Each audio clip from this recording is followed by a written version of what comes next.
औज़ुबिल्लाहिमिनश्शैतानिर्रजीम बिस्मिल्लाहिर्रहमानिर्रहीम अस्सलाम वालेकुम। This is me Adil Kashmiri. कैसे हैं आप सब लोग? उम्मीद करता हूँ ठीक-ठाक होंगे। और जैसा कि दोस्तों आप लोग जानते हैं कि कुछ न्यूज़ लेकर हम लोग हमेशा आपके लिए हाज़िर होते हैं।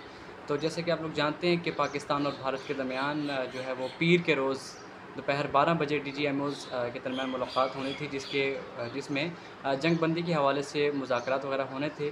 तो हॉटलाइन पर इन दोनों ममालिक के जो डीजीएमओज़ हैं उनकी मुलाकात तो होनी थी, लेकिन दोपहर 12 बजे का वक़्त तय किया गया, लेकिन कुछ टेक्निकल प्रॉब्लम्स की वजह से ये मुलाकात नहीं हो सकी थी। फिर शाम के वक़्त जो है वो पाकिस्तान के डीजीएमओ काशिफ़ अब्दुल्ला और जो उनके इंडियन डीजीएमओ हैं राजीव खाई, उनके दरमियान जो है वो मुलाकात हुई और उन दोनों के दरमियान जो है वो जंगबंदी को बरकरार रखने पर जो है वो इत्तेफ़ाक किया गया। लेकिन अगर आप देखें तो Indian prime minister Narendra Modi की तकारीर को देखें तो लगता नहीं है कि कुछ ऐसा पॉजिटिव वे है।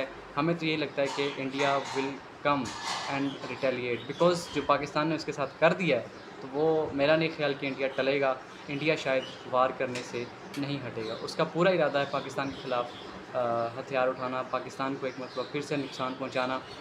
सो आपको ये याद रखना चाहिए कि हमारा सामना किसी बहादुर दुश्मन से नहीं, बल्कि एक ऐसे दुश्मन से है जो बुज़दिल भी है, मक्कार भी है और धोखेबाज भी है। तो मौका परस्त दुश्मन हमेशा मौके की तलाश में रहता है। मोदी साहब की इस तकरीर के बाद कि हम घर में घुसकर मारेंगे और ये करेंगे, वो करेंगे, तो और उन्होंने ये भी कहा कि पानी और खून एक साथ नहीं बह सकते। अगर आप उनकी तकरीर यूट्यूब पे निकाल के सुनें तो आप उनकी आँखों में देखें जैसे खून उतरा हुआ है। इसके अलावा अगर आप उन पर गौर करें तो वो जिस अंदाज़ से मुक्के लहरा रहे हैं, अपनी उँगलियों के इशारे कर रहे हैं, तो उससे तो यही लगता है कि उन्होंने जो है वो हथियार नहीं डाले हैं, बल्कि जंग को रोका है महज़ वक़्त हासिल करने के, तैयारी करने के लिए।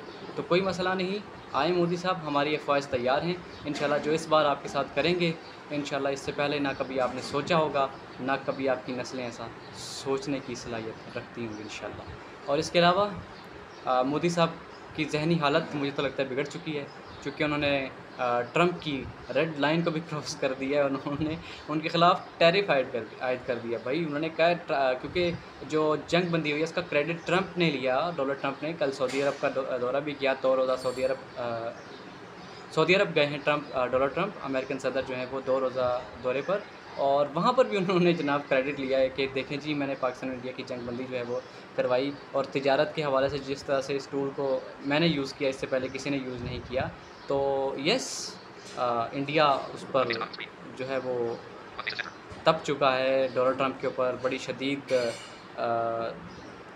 गुस्से का इज़हार किया जा रहा है मोदी साहब की जानिब से, और उन्होंने भी टैरिफ़ाइड कर दिया है अमेरिकन मसनूआत पर। और इसके अलावा जनाब अमन की जो उम्मीद पैदा होती है, उसे इंडियन मीडिया अपने इंतशार के ज़रिए से तोड़ने की कोशिश कर रहा है।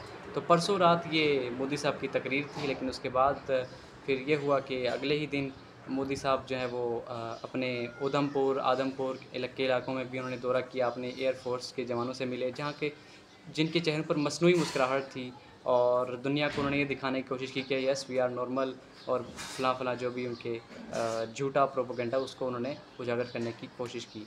ख़ैर, इसके अलावा एक खुशी की खबर ये भी है कि पाकिस्तान सुपर लीग 10 2025 जो due to Pakistan and India conflict pause कर दी गई थी, वो अब दोबारा से रिज़्यूम होने जा रही है। और अच्छी खबर ये है कि ये लीग जो इसके बाकी 8 मैचेज़ हैं वो पाकिस्तान ही में होंगे, और ये लीग 17 मई से 25 मई के दरमियान खेली जाएगी, और इसकी तमाम मैचेज़ लाहौर और रावलपिंडी में जो है वो मुनक्किद किए जाएंगे। इसके जितने भी मैचेज़ थे उनमें से एक मैच मुल्तान में भी अभी बाकी था, लेकिन वो मैच को भी जो है वो लाहौर या रावलपिंडी में से किसी एक वेन्यू पर मुंतकिल किया जाएगा। तो ये थी कुछ न्यूज़ एंड अपडेट्स, सोचा मैं आप दोस्तों के साथ शेयर करता चलूँ।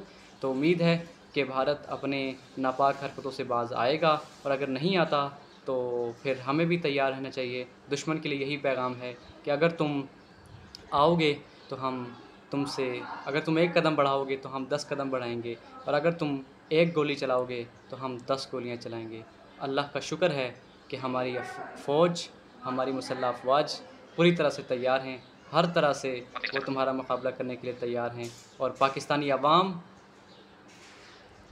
तमाम तर इख्तलाफ़ात को भुलाते हुए, तमाम तर इख्तलाफ़ात को एक तरफ रखते हुए अपनी फ़ौज और अपनी कौम के साथ एक ज़ुबान और एक जिस्म की मानद खड़े हैं।